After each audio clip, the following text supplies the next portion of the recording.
What is up, everyone, and welcome to the show. Welcome back to the podcast. I hope you've all had a great week, and I hope that everyone is having a good weekend.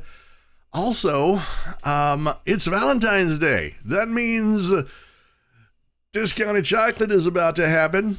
So I guess make sure that you stock up the day after. Personally, I'm not huge on candy. Never really have been.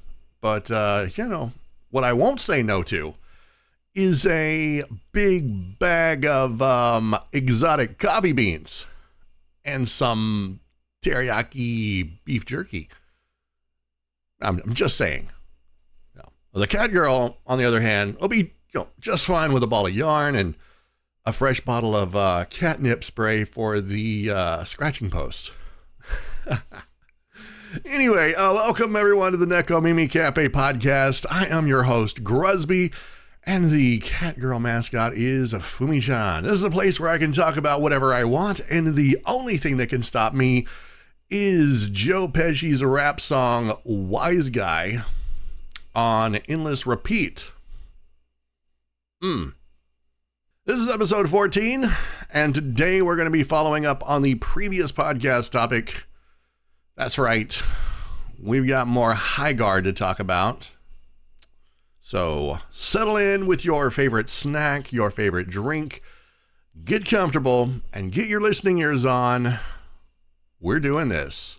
So in the last episode of my podcast, I talked about a statement that Chad Grenier, the studio head and game director of Highguard, had made about player numbers, and that numbers don't matter. His sentiment was that what truly mattered was that the game was loved by the people who played it. And I'll say again, I don't think he was wrong about that. I kind of share that sentiment. But I did combat it a little bit, just a little bit, considering the current climate of shooter games, the game industry, and, the community as a whole. Now, a few days later, Wildlight Entertainment laid off a bunch of their staff, and now it's looking like Highguard is on the verge of collapse. Amidst all of this, Josh Sobel, a now former member of the development team at Wildlight Entertainment, published a response to the critical reception of the game, the negative feedback from the community, and how game culture was partly to blame for Highguard's failure. Yeah, of course, you know what that means. Yeah, the internet lost its collective shit. Okay, well, I mean, to be fair, it doesn't take much these days. Social media, all right? Social media is like a watering hole where all of the alpha predators go to hunt. Looking for the next outrage so that they can rush to complain about it, post about it, meme about it, and make YouTube videos about it. If you don't think that content creators aren't hungry alpha predators waiting for unsuspecting prey at the water's edge, I want to show you YouTube. Okay, let me show you this YouTube. You're gonna love this. I only typed Highguard into the search, right, and I was immediately flooded with every shape and size of rage bait video. Like, even people that I watch regularly and respect did not hesitate to pull a chair up to the table for the feast. And feast they did. Okay, so let's dive into this. There is a lot to unpack with all of this. So Highguard was released in late January, I think January 26th, and roughly 2 weeks later, February 11th, Wildlight Entertainment laid off most of its team. This was confirmed by senior level designer Alex Grainer on February 12th. That same day is when Josh Sobel hit everyone with his manifesto, which he posted to Twitter X. And, oh boy, if he thought that, the gamers were hopping mad before all of this, he had just showered them with radioactive super mutagenic bath salts and then set them loose on an unsuspecting urban population. Needless to say, they lost their minds. So I think we need to look at this post. We need to know exactly what was said. So this is the post by Josh Sobel, which he made on the 12th, called Reflecting on Shipping My First Game, Highguard. He begins with saying, apologies for the length. Been wanting to say a lot of this for a while. The day leading to the Game Awards 2025 was amongst the most exciting of my life. After 2.5 years of passionately working on Highguard, we were ready to reveal it to the world. The future seemed bright. Everyone I knew who had any connection to the team or project had the same sentiment. This is lightning in a bottle. I trust this team wholeheartedly. If there's one project nobody in the industry is worried will fail, it's yours. This has mainstream hit written all over it. There's no way this will flop. I could play this game all day. The internal pre-reveal feedback, even from unbiased sources, was quite positive, and where it was negative, it was constructive and often actionable. People who played the game, including us, had a blast. And since we were an independent, self-published studio built with royalties in mind, many of us were hoping this could finally be the thing that broke the millennial financial curse. But then the trailer came out, and it was all downhill from there. Content creators love to point out the bias in folks who give positive previews after being flown out for an event, but ignore the fact that when their negative-leaning content gets 10 times the engagement of the positive, they've got just as much incentive to lean into a disingenuous direction, whether consciously or not. The hate started immediately. In addition to dogpiling on the trailer, I personally came under fire due to my naivety on Twitter, which almost all of my now former coworkers had learned to avoid during their previous game launches. After setting my Twitter account to private to protect my sanity, many content creators made videos and posts about me and my cowardice, amassing millions of views and inadvertently sending hundreds of angry gamers into my replies. They laughed at me for being proud of the game, told me to get out the McDonald's application, and mocked me for listing having autism in my bio, which they seemed to think was evidence the game would be woke trash. All of this was very emotionally taxing. There is much constructive criticism that can be and has been said about Highguard's trailer, marketing, and launch, but I don't think it's my place to commentate on that. I also don't think there's any way to know whether the launch would have fared better or worse without the massive spotlight that was thrown onto us in response to the Game Awards trailer placement. But we never got that chance. We were turned into a joke from minute one, largely due to false assumptions about $1 million ad placement, which even prominent journalists soon began to state as fact. Within minutes, it was decided. This game was dead on arrival, and creators now had free rage bait content for a month. Every one of our videos on social media got downvoted to hell. Comment sections were flooded with copy-paste memes, phrases such as Concord 2 and Titanfall 3 died for this. At launch, we received over 14K review bombs from users with less than an hour of playtime. Many didn't even finish the required tutorial. In discussions online about Highguard, Concord, 2XKO, and such, it is often pointed out by gamers that devs like to blame gamers for their failures, and that's silly. As if gamers have no power. But they do. A lot of it. I'm not saying our failure is purely the fault of gamer culture and that the game would have thrived without the negative discourse, but it absolutely played a role. All products are at the whims of the consumers, and the consumers put absurd amounts of effort into slandering Highguard. And it worked. Many of Wildlight's former devs will now be forced to assimilate back into the actual corporate industry many gamers accused Wildlight of being a part of. And now every time someone thinks about leaving the golden handcuffs behind in favor of making a new multiplayer game the indie way, they'll say, but remember how gamers didn't even give Wildlight a chance. Soon, if this pattern continues, all that will be left are corporations, at least in the multiplayer space. Innovation is on life support. Even if Highguard had a rocky launch, our independent, self-published, dev-led studio full of passionate people just trying to make a fun game with zero AI and zero corporate oversight deserved better than this. We deserve the bare minimum of not having our downfall be gleefully manifested. I wish the best of luck to the few who remain at Wildlight and hope Highguard can stay the course. I still believe in it, and so do the fans who continue to champion it on the subreddit, Discord, Twitch, and social media. And even though this adventure has come to an abrupt and emotionally challenging close, I don't regret 1 second of it. And I also want to shout out some incredibly supportive journalists and creators who genuinely made a night and day difference in enduring the past 2 months. And of course, he lists some of the ats here. So like I said, there was a lot to unpack here.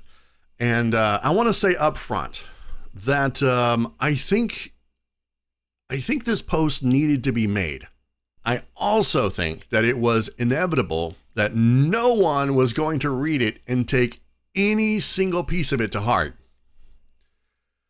No one was going to read it and think to themselves, wow, I was such a gigantic asshole, and apologize for calling Highguard Concord 2. Yeah. You'd have better luck conjuring up 3 lightning strikes in a row in the exact same spot than getting anyone on the internet to say something nice, especially if there's money to be made from it. Facts. Just the other day, someone on Twitter was trying to rebuff this idea that everyone that hated on Highguard and basically raking it over the coals were somehow flop mongers, hoping that the game would fail. That, how dare they call us this? We don't really want something to fail. And they were just being realists. But let's not fool ourselves. Okay? Let's not fool ourselves into thinking we're crusaders fighting the good fight. I mean, we aren't keeping the innocent little gamers safe from slop. Come on. We're monsters. We're self-appointed executioners. And we love nothing more than to tear something apart just so we can examine its guts. Content creators have only one choice when it comes to making content. And that is content that is led by monetization. I'm going to hit you with 2 titles here, okay? I'm going to hit you with 2 titles. Highguard, here we go. The first one is Highguard might be the next big thing! Exclamation mark. Or Highguard is Concord 2 with fresh paint. Now, which of these titles do you think is going to get people watching and commenting and liking and engaging? Now, I want to be fair. I have not played Highguard. I was probably never going to play Highguard. I specifically said in my last podcast, I couldn't give a shit. It didn't and doesn't look like a game for me. I have no opinion on whether it is Concord 2 or the best invention since paper napkins. Look, I'm a small channel with an audience of who cares. I'm not motivated by monetization. Yet. I don't give a dick if this video gets a single like or a dislike. But you can be sure that the incentives do exist. Right? The incentives to feast on the failure of others. negativity is like the #1 all-time bestseller. If I made a video called PewDiePie is a great person, it will probably get a few views just from the name drop. And then, it'll be a crap video that no one will watch and the algorithm will drop it into the void. But if I made a video called PewDiePie is cooked, the rumors were true. Huh? What? What's happening? Come on, it doesn't take a rocket scientist to do that math. So let's be fair here. All right, let's strip away all the bull crap from the doomsayers, the flesh-eating content creators, the review bombers, the social media no-lifers, and the clout chasers. And let's look at Highguard as a game, okay? I mean, let's forget Josh's post. Let me remind everyone, he just came off of losing his job. I wouldn't be surprised if this was like his 3rd or 4th iteration of that post. I'm sure the first few versions were a bit scathing. At least they would be if it were me. I'd be calling names, bro. But let's look at Highguard as a game. All right, let's weigh the game versus reality here. Okay, let's look at the reality of the game versus what is being accused, right? I mean, if the evil content creators, and let's be real, some of us are evil, all right? Some of us are bastards, man. But let's be real here. Let's be honest. All right? Did the evil, mean, bullying content creators truly destroy Highguard, or were there not already inherent problems? From a critical standpoint, all right, it was something of a mess. Okay, there were technical problems, there were server issues, stability inconsistencies, I think. The whole game itself was pretty generic. Okay? There was, I think, matchmaking problems as well, if I'm not mistaken. I only saw a few videos talking about it, but, they did point out some legitimate problems with the game. Obviously, these were problems that I think can be fixed, but it didn't launch in a pristine state. It wasn't the immaculate conception here. It was a pretty rough launch. And hero shooters are insanely difficult to pull off, okay? Overwatch is constantly on the ropes, okay? If if the game director farts wrong, we just rip him a new one every single time. The devs at Overwatch are constantly being thrown in and out of the alligator pit. So much so, they're practically alligators themselves. Marvel Rivals, everyone's beloved, is not immune from criticism. As much as it's out there crushing balls left and right, I mean, it's got its share of problems, matchmaking, power imbalance, toxic community, which no one likes. And let's talk about Destiny 2. That game has been digging its own grave since the end of the Final Shape expansion. I honestly, and I've got over 3,000 hours on Destiny 2, I honestly don't know how it's still alive. It is truly a miracle of modern medicine. Now, 2.5 years ago, that's how long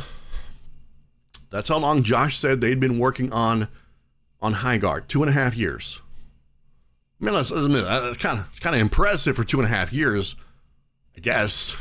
But they've been working on it for 2.5 years. So you're telling me that 2.5 years ago, when Wildlight made the choice to develop Highguard, someone had to know it was going to be a challenge. Did no one think that maybe what was needed was less hero shooter and more cooperative PvE or something. Maybe some kind of objective assault.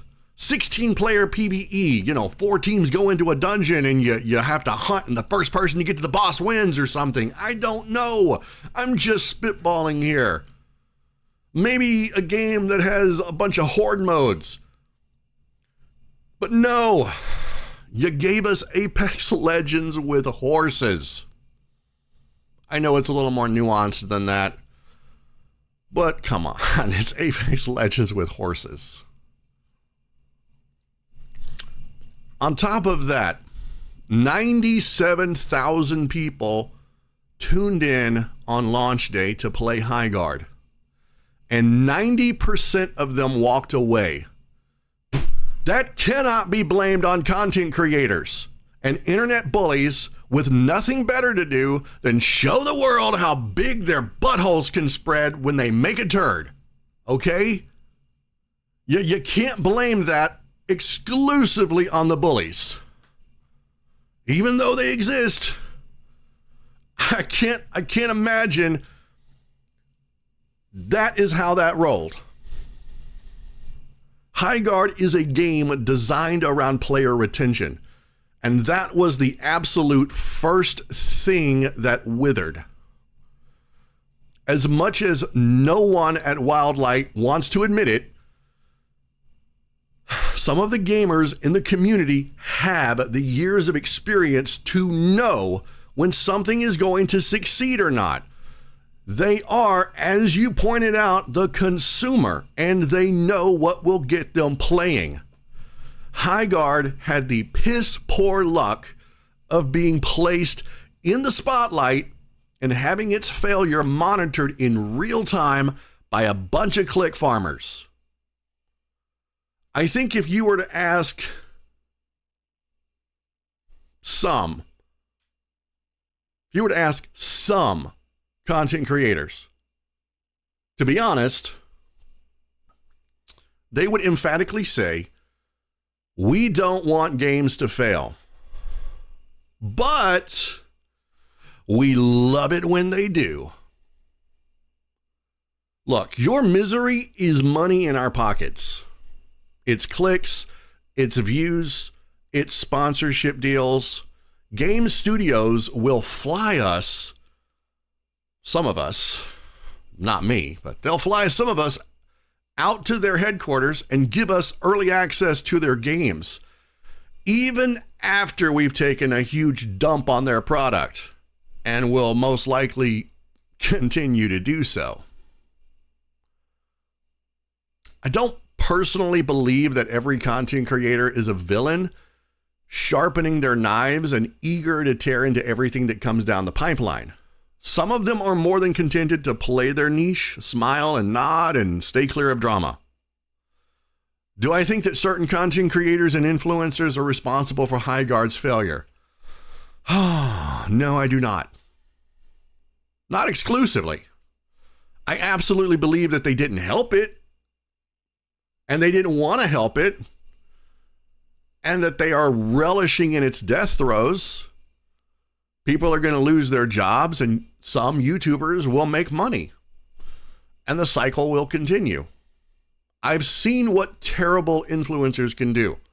I won't deny that there is a certain amount of power that they wield. Some of them are unaware of how much influence they really truly have, or how easily manipulated their communities are. And I want to say this right now. The fact that anyone went after Josh Sobel or any of the other Highguard developers is absolutely horrific. It's the sort of thing that entitled little brats do. And I can only hope that when the time comes, karma kicks them in the effing teeth for it.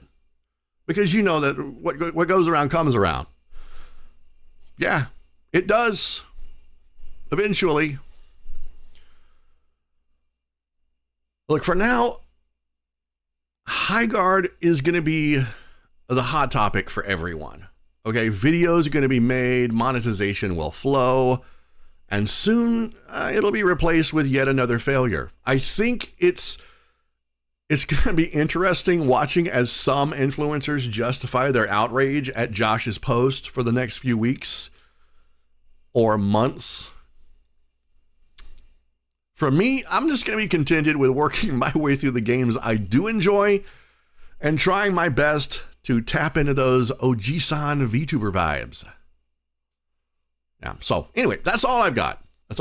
I just wanted to talk about not so much Josh's post, but I just wanted to talk about, the accusations of content creators being maybe not the exclusive downfall, but partakers in the downfall of Highguard. And while there's no denying that there are going to be a lot of influencers and content creators that are going to heavily profit from this failure, I don't think that, realistically speaking, they can be held to that high of a podium. As much as it pains me to say it, I still think that deep down, aside from the influencers, aside from the content creators, aside from the elitists, I think deep down the gaming community knows what is a good game and what isn't. And I think that Highguard just had the unfortunate luck of having that big bright spotlight on it at the worst possible time. If it had not been for that ad placement, it probably would have just quietly slipped in. It would have quietly lost its players. It would have quietly closed down. I mean, there's no telling. It would be doing its thing over there with a modicum of interest. So that's all I've got. But I want to put this out to you guys. What are your thoughts on the current gaming culture and the power of influencers? Are we responsible for every gaming failure, or are we just hungry for views and following the natural order of things? Let me know by heading to the comments and making with some words. Guys, that's it for this episode. Thank you so much for watching and or listening. I hope that you enjoyed it. If you did, then be sure to float me a like. And of course, if you want to see more gaming content and more of a podcast, all you have to do is subscribe to the channel and make sure that your notifications are on. Every little bit helps notify YouTube that my channel still exists and we are still somehow relevant. If you want to help the channel out directly, you can become a channel member or a member of the Patreon, or just buy me a coffee. Links are in the description down below. Until next time, guys, have an amazing day. Keep being awesome. I will see you all in the next episode. Bye.